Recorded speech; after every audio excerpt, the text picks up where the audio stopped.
Visakha railway zone కోసం పోరాటం చేసిన మాజీ మంత్రి గుడివాడ అమర్నాథ్కు కోర్టు 6 నెలల జైలు శిక్ష విధించింది.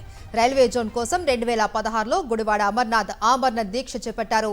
అమర్నాథ్పై అప్పటి టీడీపీ ప్రభుత్వం తప్పుడు కేసు పెట్టించింది. దీంతో అమర్నాథ్కు 6 నెలల జైలు శిక్షతో పాటు 5,000 రూపాయల జరిమానా విధించింది కోర్టు. దీనికి సంబంధించి పూర్తి డీటెయిల్స్ మా ప్రతినిధి స్వామినాయుడు అందిస్తారు. స్వామినాయుడు, కూడా YSR Congress party Visakha railway zone కోసం అదుపెరగని పోరాటం చేస్తుంది.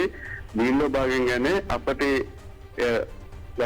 విశాఖ జిల్లా వైఎస్ఆర్సీపీ అధ్యక్షుడు గుడివాడ అమర్నాథ్ రైల్వే జోన్ ఏర్పాటు చేయాలని చెప్పి జీవీఎంసీ గాంధీ విగ్రహం వద్ద అమర్ నిరాహార దీక్ష చేపట్టారు. 2016లో ఈ దీక్షను ఆయన చేపట్టడం జరిగింది. అయితే దీన్ని జీర్ణించుకోలేకపోయినా తెలుగుదేశం ప్రభుత్వం అప్పటి తెలుగుదేశం ప్రభుత్వం గుడివాడ అమర్నాథ్ మీద తప్పుడు కేసును పెట్టించింది. అలాగే దీక్షను కూడా భగ్నం చేసింది.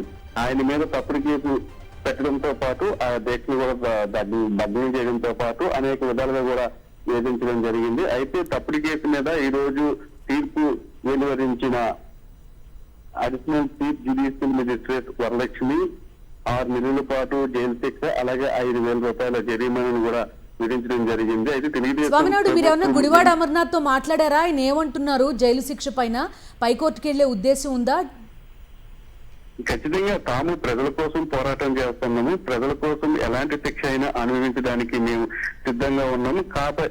కాకపోతే ఇది వేసిన జైలు శిక్ష మాత్రము ప్రజా సమస్యల మీద పోరాటం చేసిన సందర్భంలో వేశారు కాబట్టి ఖచ్చితంగా హైకోర్టుకి వెళ్లే ఆలోచనలో గుడివాడ అమర్నాథ్ ఉన్నట్లు మనకి సమాచారం అయితే అందుతుంది. ఏదేమైనప్పటికీ కూడా తెలుగుదేశం ప్రభుత్వం అమర్నాథ్ ను తప్పుడు కేసులో ఇరికించి జైలు శిక్ష విధేలాగా అప్పటి ప్రభుత్వం ప్రయత్నించిందనే విమర్శలు అయితే వ్యక్తమవుతున్నాయి. రైల్వే జోన్ ప్రజలకు అవసరమైంది, ప్రజలకు సంబంధించింది. ఉత్తరాంధ్ర ప్రజలంతా కూడా రైల్వే జోన్ కావాలని కోరుకుంటున్నారు. దానిలో భాగంగానే పోరాటం చేశారు.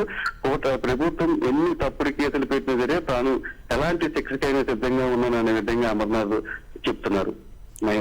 Right, thank you Swami Naidu.